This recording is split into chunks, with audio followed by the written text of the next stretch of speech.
Será que você é superdotado ou será que você possui uma patologia relacionada à saúde mental?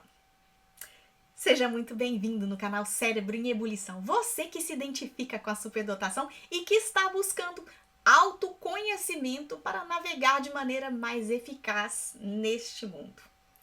Sempre me pedem por aqui para falar mais sobre superdotação e autismo, superdotação e TDAH, superdotação e bipolaridade ou borderline. E você que me acompanha já deve estar se perguntando, mas aí, quais são as diferenças e similitudes com essas patologias e a superdotação?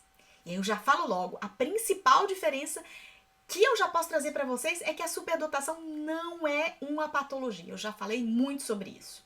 A superdotação muitas vezes é mal compreendida e mal interpretada.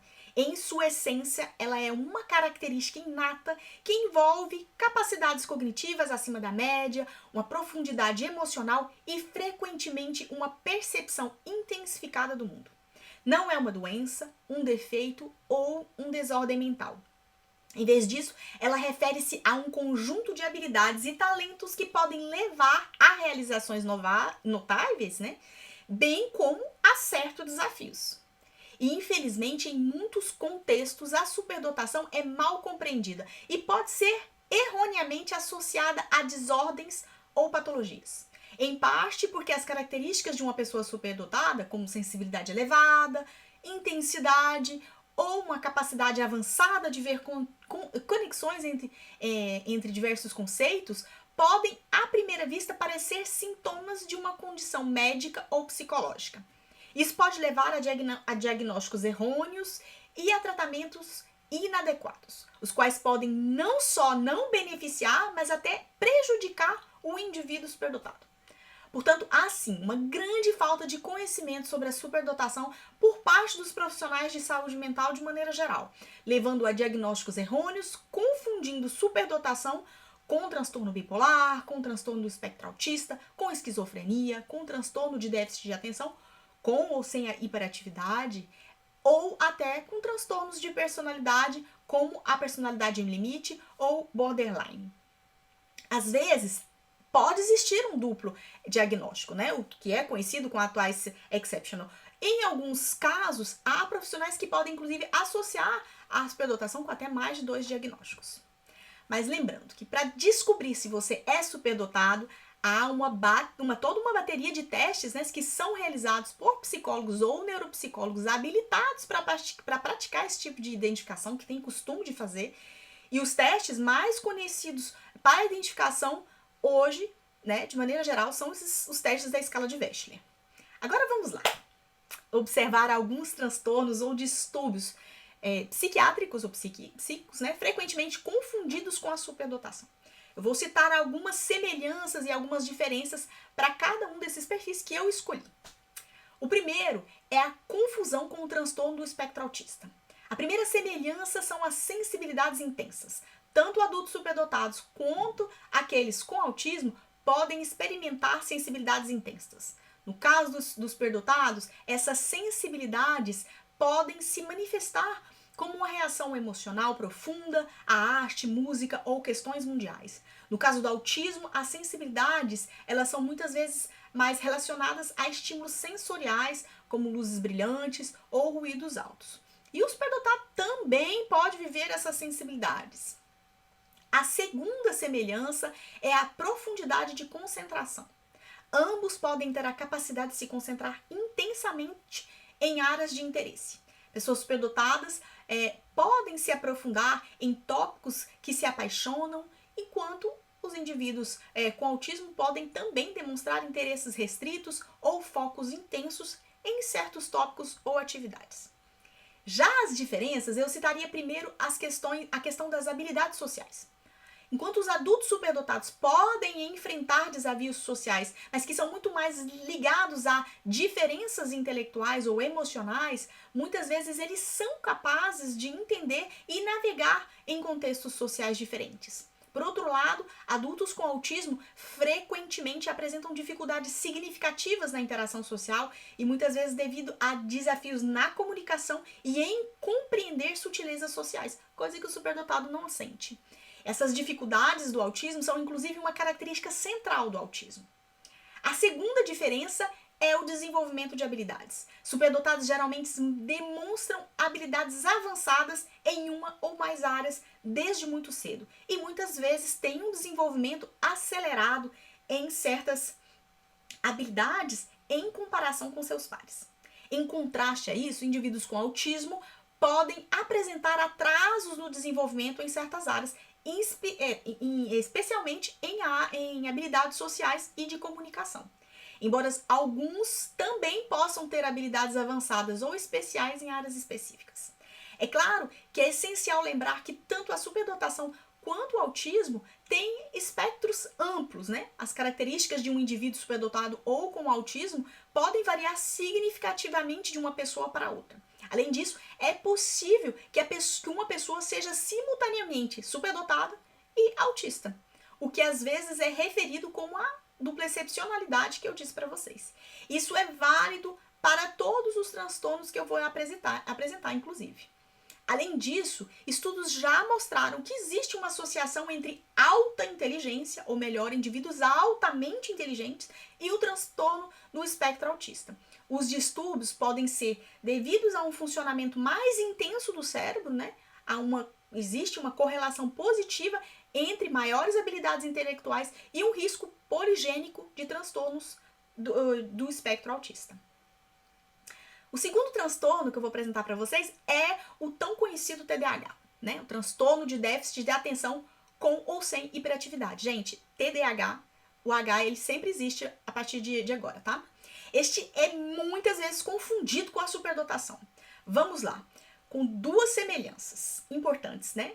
A dificuldade de concentração seletiva. Tanto adultos superdotados quanto adultos com TDAH podem ter dificuldades em manter a concentração em tarefas específicas. Os superdotados podem se distrair facilmente quando não estão engajados em algo que os interessa profundamente, ou porque acreditam dominar o assunto, né? Pode ser também por causa disso. Enquanto os com TDAH frequentemente lutam para se concentrar em tarefas que não despertam seu interesse imediato. Outra semelhança é o potencial para subdesempenho escolar ou profissional. Ambos podem enfrentar desafios no sistema educacional ou no local de trabalho. Os superdotados podem ficar entediados com a facilidade se não estiverem sendo desafiados, o que pode levar ao subdesempenho. Por outro lado, os adultos com TDAH podem ter dificuldades em completar tarefas e cumprir prazos, o que também pode afetar o seu desempenho acadêmico ou profissional. Uma diferença notável é que adultos com TDAH muitas vezes exibem comportamentos hiperativos e impulsivos, que podem incluir agitação física, inquietação, dificuldade em ficar parados e tomar decisões impulsivas. E esses comportamentos são características centrais do TDAH. Por outro lado, adultos superdotados geralmente não exibem esses comportamentos hiperativos ou impulsivos como parte da condição, né, da superdotação. Suas dificuldades são geralmente muito mais relacionadas à concentração seletiva, à profundidade de pensamento e tédio com tarefas que consideram muito simples ou monótonas. Nesse caso, ele pode sentir uma certa inquietação, né, que é muito mais ligada ao tédio. Outro transtorno é o transtorno bipolar. Uma das semelhanças seria a variação de humor. Tanto adultos superdotados quanto adultos com transtorno bipolar podem experimentar variações significativas em seu humor. Os superdotados podem ser emocionalmente sensíveis e reagir intensamente a estímulos emocionais ou intelectuais, enquanto os adultos com transtorno bipolar experimentam episódios de mania, elevação do humor e depressão, que é a baixa do humor, em diferentes momentos. Uma diferença, porém, importante é a origem e natureza dos estados de humor. A principal diferença entre esses grupos está na origem do estado do humor. Nos adultos superdotados, as variações de humor geralmente estão muito mais relacionadas à sua sensibilidade emocional, ao estresse, né, relacionado ao perfeccionismo e à busca por desafios intelectuais. Já no transtorno bipolar, as flutuações de humor, elas são causadas por desequilíbrios químicos no cérebro e são caracterizadas por episódios maníacos e depressivos graves e prolongados. E uma curiosidade, inclusive, sobre a semelhança entre esses dois perfis é que muitas vezes, tanto adultos superdotados quanto os adultos com um transtorno bipolar têm uma inclinação para a criatividade e a expressão artística. Eles podem demonstrar talento em áreas como escrita, música, arte ou outras formas de expressão criativa. E a intensidade emocional e a mente inquieta podem contribuir para a criatividade em ambos os grupos. Também vale a pena falar de algumas diferenças que existem, semelhanças, né, entre adultos com superdotação e adultos com transtorno de personalidade borderline. Duas semelhanças poderiam ser a intensidade emocional e a sensibilidade interpessoal. Tanto os adultos superdotados quanto os adultos com transtorno de personalidade borderline podem experimentar uma intensidade emocional significativa. Os superdotados muitas vezes sentem emoções profundamente, especialmente em relação a tópicos que os interessam, enquanto os borderline frequentemente vivenciam emoções extremas e mudanças rápidas de humor como parte de sua condição. Mas também ambos podem ser altamente sensíveis a interações interpessoais, né? A gente já falou sobre isso, que os adultos superdotados podem ser sensíveis à crítica ou à rejeição, enquanto os adultos com transtorno de personalidade borderline muitas vezes têm relacionamentos instáveis e intensos devido às suas dificuldades em regular suas emoções em resposta a outras pessoas. Bom, mas essas semelhanças também se apresentam como diferenças.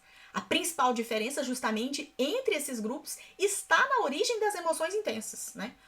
Os adultos superdotados, nos adultos superdotados, a intensidade emocional ela é geralmente muito mais relacionada à sua profunda conexão com interesses intelectuais, criatividade, paixão por tópicos específicos, já em contraste com os adultos de transtorno de personalidade borderline, que experimentam essa intensidade emocional como parte de um transtorno de personalidade, que é caracterizado por uma instabilidade emocional, né, relacionamentos interpessoais problemáticos e uma impulsividade. Outra diferença importante é a questão da estabilidade emocional. Adultos superdotados geralmente têm uma base emocional que é estável, com picos de intensidade emocional em algumas áreas específicas de interesse, mas, por outro lado, os adultos com transtorno de personalidade borderline frequentemente lutam com uma instabilidade emocional crônica e podem ter dificuldade em manter relacionamentos interpessoais saudáveis devido a essas flutuações. Daí é fundamental lembrar que o transtorno de personalidade borderline, tanto o transtorno de personalidade borderline quanto o transtorno bipolar e os outros transtornos, são condições de saúde mental que requerem avaliação e tratamento profissional. Já que a superdotação já não sendo, né, uma condição patológica, mas sim uma característica de alta habilidade intelectual, ela necessita muito mais de um tratamento, ela não necessita, aliás, um tratamento por causa da superdotação, tá? Lembrando que falamos nós sobre erros de diagnóstico por confusão entre os dois sintomas, né? Ou porque um profissional desconhece a superdotação, ou porque o próprio paciente também não aceitando que poderia ser superdotado, acaba dando mais importância a outras patologias e guiando a exposição dos seus sintomas para uma patologia que ele percebeu que poderia existir. Né? Lembrando que caso existem também vários viés cognitivos que podem entrar em ação, né, como o viés de confirmação, de ancoragem ou estereótipos, ou também por tantas outras razões que existem. Como eu já disse, vale a pena lembrar ainda, né, que nós não falamos da dupla excepcionalidade, onde coexiste realmente uma patologia com a superdotação. De toda forma, procure entender de onde vem seu mal-estar cognitivo ou psicológico. Quais os sintomas que mais o incomodam. Caso sinta necessidade, pois percebe que esses estão impedindo de levar uma vida confortável, tanto psicologicamente, né? Psicologicamente falando, aliás, vale a pena você buscar atendimento com um profissional da área mental, que ele seja psiquiatra ou psicólogo, para um primeiro diagnóstico. Como disse também no começo, apesar da superdotação não ser nenhuma patologia e de que não será por causa dela que você buscará atendimento, outras patologias podem estar associadas. E aí, conhecendo seu modo de funcionamento em relação à superdotação, você poderá participar da troca com o profissional em busca de um diagnóstico mais adaptado à sua condição. Bom, eu poderia ficar falando horas sobre esse assunto com vocês aqui hoje, vai ficar certamente para outros vídeos que eu posso abordar com outros aspectos. Me diga aí se você já recebeu um diagnóstico errôneo, porque os sinais da superdotação foram confundidos, né, com outra patologia. Vale sempre a pena dividir com todo mundo aqui.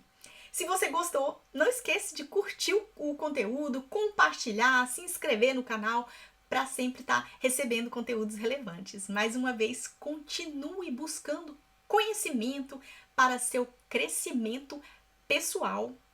Eu vou te dizer até a próxima. Tchau, tchau!